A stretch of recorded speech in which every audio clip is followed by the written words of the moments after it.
It is my final morning in Penang. I'm just waiting for my taxi now to head to the bus terminal to catch a bus to the Cameron Highlands, which I'm really excited for. It is about a 4.5-hour journey, I believe. I'm not sure what that entails stop-wise and things, so I'm expecting it'll probably take me maybe 5 to 6 hours just to give myself a bit of a buffer. But let's see how that goes. The bus was super comfy and so spacious. They even had lots of charging ports.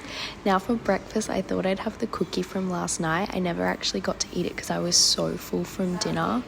But it was so delicious. It was so soft. Honestly, the best cookie I've ever had.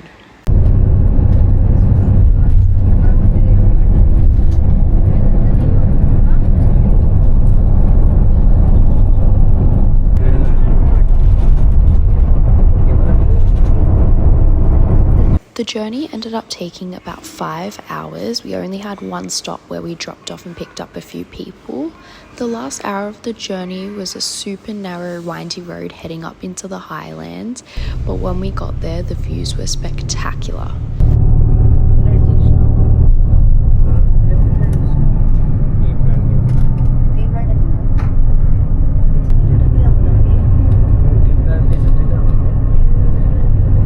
I've made it to the Cameron Highlands. It's about a 20-minute walk to my hotel, 7-minute drive. I decided to do the walk. Feels like a really stupid decision. It's quite hilly and my suitcase is pretty heavy and it's not really accessible. I've had to carry it up a lot of stairs, but I've committed to the bit, so we're gonna keep going.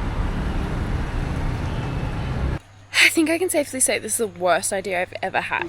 I finally made it to my room. It was super cute. It had a beautiful view out this window, but workers kept walking past, so I had to keep the curtain shut just for privacy. So it's about 2:30 in the afternoon. I'm going to go grab some lunch and then I'm gonna do a short little hike. It's apparently about an hour. There is 2 that I would quite like to do. They're both to waterfalls, so we'll see how we go for time and light. I've downloaded these special maps that you can use offline because there's no service once you get up a bit higher. So hopefully that'll keep me a bit safer than in the Corinthian. So we'll see how we go, but yeah, hopefully I'll get both of them done. I grabbed a quick bite to eat on my way. It's a Chinese noodle dish with a fried bean sauce. They were absolutely delicious. Walking through town was really lovely, but unfortunately when I got to the start of the hike, there was this barricade. That's a bit rubbish. To be fair, I did know that was a possibility because on maps it says that the trail is shut, and the lady where I'm staying said that it was shut. But then she said, oh, you can still hike to the waterfall, you just can't go past the waterfall. And I had read online that the hike to the waterfall is not too bad, but past the waterfall people have seen wild dogs and things, and it's not as safe and it's quite tricky. And I was fine not to do that because I want to see the waterfall. I didn't no point doing the rest of it. Yeah, so gonna try the second trail now. I believe it's trail 5. I thought it was 4, but when I looked at 4, it's like a 40-minute walk from here, just the start, so I don't think that's right. So I'm hoping it's 5 because that's only a 13-minute walk away, so gonna head there now. I found this cute little water feature on my way. We're not even at the start and it's already super steep. I'm puffed already. Okay, we've reached the top. It's a bit of a interesting spot to start. We're in a car park.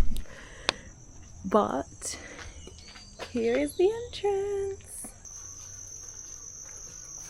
God, the path is so narrow. Oh, I don't love this. I'm just imagining all the things in there. At this point I was questioning my life choices because it got so narrow, but it did eventually open up into a much wider track, which I was super happy about, and there was this pretty view. There were a lot of these lying around, and I believe that they are old ant nests that have fallen from the trees because Malaysia actually has a lot of ant colonies that build their nests in the trees, which is pretty cool. I was pretty stoked to see I was almost finished.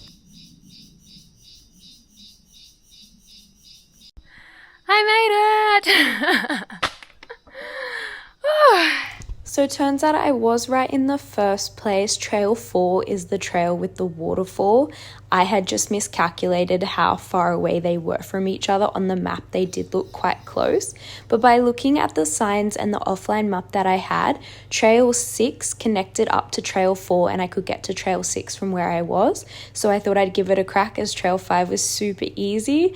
But Trail 6 was nowhere near as easy. This was significantly harder. Honestly, all I want to know is if this will ever end. I think Trail 5 gave me a false sense of security because it was supposed to be like 55 minutes to an hour and I did it in 35 minutes. So I'm thinking, this is easy, light work. Tell me why. Well, I assumed this trail would be down. So I was like, oh, so it'll be a bit easier. No. This trail has been only up. Only up and it keeps going. SOS. This trail was so steep and relentless and it had these wonderful little bits that you could impale yourself on.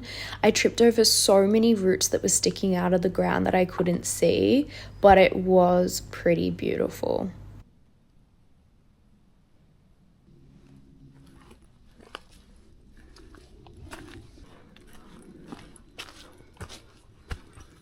The offline map was honestly so handy. I came to a few sort of forks in the road where I just wasn't sure which way to go, but the map had my exact location and was so accurate. It was so easy to use. I came across a few spots like this where the ground looked solid, but it was actually quite bouncy. I almost rolled my ankle a few times.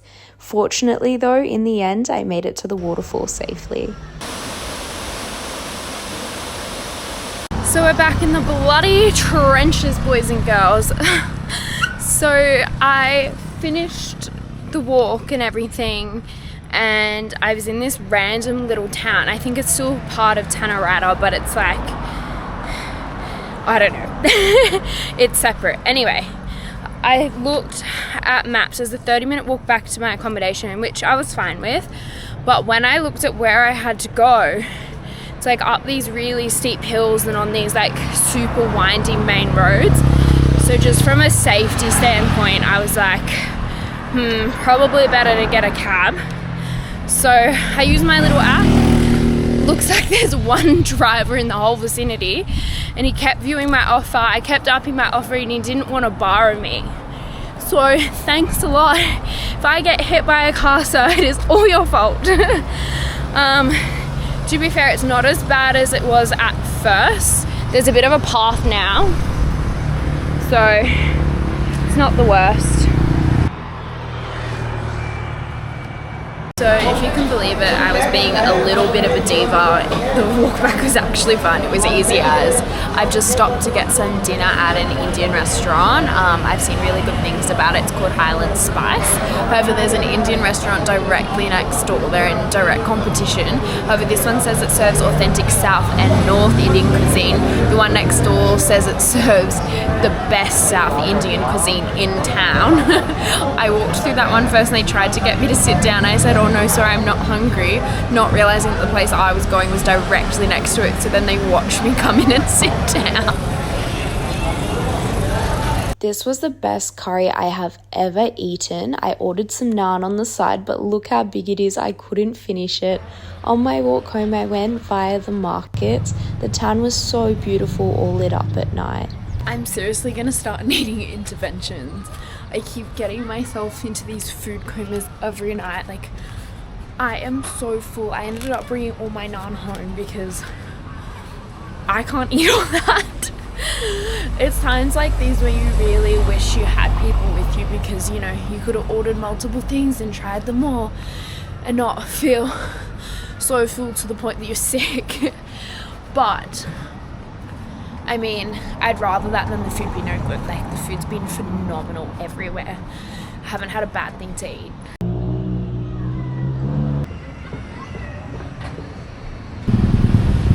The hotel had these numbered tubs so I could put away my naan safely. Thank you so much for watching. Make sure you come back to see what shenanigans I get up to tomorrow.